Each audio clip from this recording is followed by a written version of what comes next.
বাড়িতে যে ফার্নিচারগুলো বানাতে দিয়ে আসছিলাম সেগুলো রেডি হয়েছে এবং চলে আসছে। তো এটা হলো ড্রেসিং টেবিলের টুল। এটা হচ্ছে আমার ড্রেসিং টেবিলটা। তো এটার ডিজাইনটা একটু চেঞ্জ হয়েছে, আমি যেভাবে চেয়েছিলাম সেইভাবে দিয়েছে, কিন্তু উপরের দিকে একটু চেঞ্জ হয়েছে, খারাপ লাগছে না। আর এটা হচ্ছে খাট, পুরা মানে ফুল বক্স আর কি, সেমি বক্স না, ফুল বক্স, চারপাশ দিয়ে একদম। আমি যেহেতু ঢাকা শহরে জায়গা এমনি কম, লেপ কাঁথা কোথায় রাখে, এই জন্য আমি বক্স করে নিয়েছি এটা। তো ওরা কিন্তু ফিনিশিংটা ভালো দিয়েছে, মাশাল্লাহ ভালোই লেগেছে। এটা হচ্ছে খাট,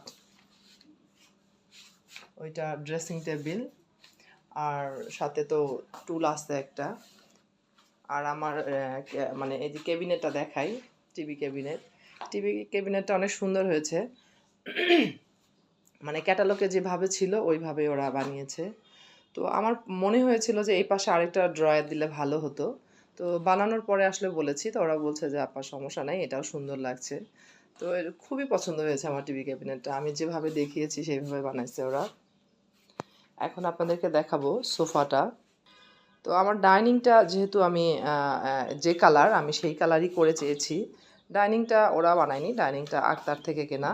তো এই জন্য আমি ম্যাচ করে ওদেরকে বলেছি যে কালারটা যেন সেম আসে, তো ওরা চেষ্টা করেছে। আমার এই সেন্টার টেবিলটা এটাও আক্তার থেকে কেনা।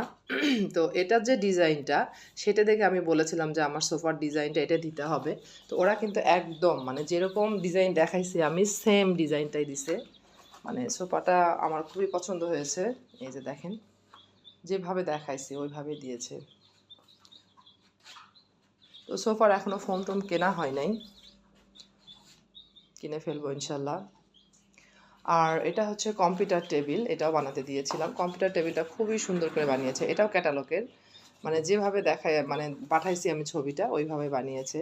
তো আমি বারবার বলেছিলাম যে যেন সুন্দর হয়, তো এই জন্য ওরা মানে আরও বেশি নিখুঁত করে কাজটা করেছে। আর এটা হচ্ছে আরেকটা ড্রেসিং টেবিল আমার মেয়ের রুমের। তো এটাও যেভাবে দেখিয়েছি সেইভাবে বানিয়ে দিয়েছে, এটার লাইটিং আছে উপরে।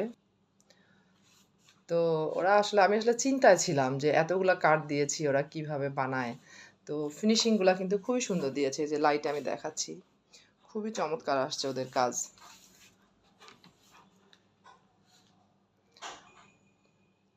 ওরা হয়তো আমি ঢাকায় নিয়ে আসছি এই জন্য আরো বেশি সুন্দর করে দেওয়ার চেষ্টা করেছে। তবে ওদের যেগুলা কাজ আমি আরও দেখেছি, ফিনিশিং অত বেশি ভালো আসে না। আমি বারবারই বলেছি ভাইয়া আমার কিন্তু জিনিসটা ভালো হতে হবে।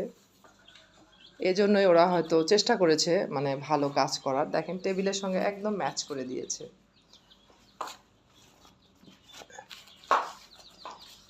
টেবিলটা আমি আগে কিনেছিলাম, এই জন্য পরে ভাবলাম যে আমি ওদের মানে আক্তারের শোরুমে যেয়ে দেখি সোফার এরকম ডিজাইন করা আছে টেবিলটা কেনার পরে। তো পরে ভাবলাম যে যেহেতু টেবিল আছে আমার এরকম, এই জন্য সোফাটাও বানিয়ে ফেলি।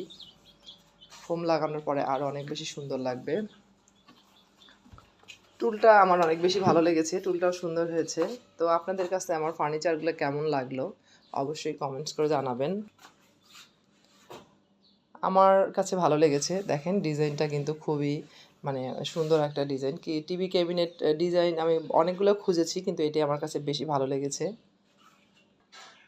ড্রেসিং টেবিলটা হচ্ছে এই গ্লাসটা যে দিয়েছে, এই গ্লাসটা মানে ছিল না, মানে এই পাটটাও ছিল না, গ্লাসটাও ছিল না, কিন্তু উনি বলেছে যে আপা এটা বন্ধ না করলে ময়লা পড়বে। তো ভাবলাম যে কথা তো ঠিকই, এই জন্য আমি আসলে গ্লাসটা পরে লাগানো হয়েছে, এটাই হচ্ছে এক্সট্রা আর কি, আর কিছু না।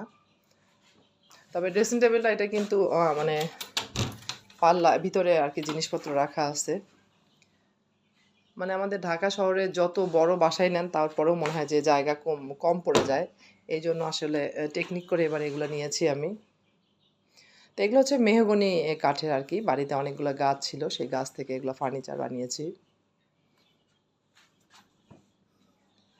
যাই হোক, সবাই ভালো থাকবেন, কমেন্টস করবেন কেমন হয়েছে। আল্লাহ হাফেজ।